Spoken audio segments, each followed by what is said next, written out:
Hey guys, today I'm finally going to be sharing with you the DIY flower box that I showed you guys last year. So let's get started with what you'll need.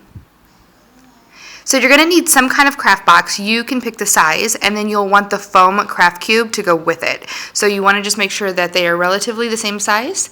And then you're going to need some soap petals. You can pick the color of these, the scent of them, and they're super affordable and will last a whole year. And then you'll want to put a label on there, so you can use just like a label maker, stickers, whatever you choose.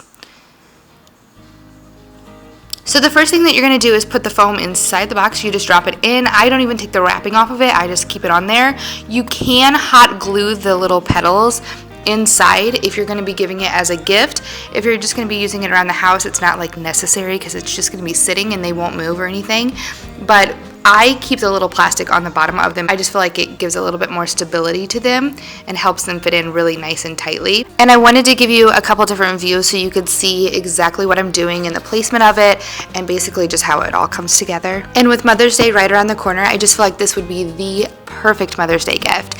It's flowers, but it's flowers that won't die. It acts as decor. It's homemade, but it's still super chic at the same time. So I just feel like this would be great for any mom out there and super affordable to do too. And you'll notice the one I'm doing right now, I'm doing in more of an ombre effect. So I'm starting with the darker at the bottom and working my way to the lighter at the top. But you could totally do one solid color. You could do the rainbow. You have complete creative control, which is what's so great. You can personalize it to whoever you're gifting it to or just to your style. And then the last step is to put your label on it or your sticker. This is completely optional. I mean, you don't even have to use stickers or a label. You can leave it plain and it would look super chic. But I am opting to go with a sticker, and I'm doing kind of monochromatic white on white, which I'm really into. And I just put mom on this one. And I think it looks super chic. And then you can see on the other side is a sample of the other one that I did. And that's just some initials in black. So completely up to you guys. But I hope you guys enjoyed this. I think it's a really neat idea. And it's under $20. And when you compare it to the other ones that are hundreds, you can't beat it. I will link all of the supplies down below in the description box if you want to check them out or purchase.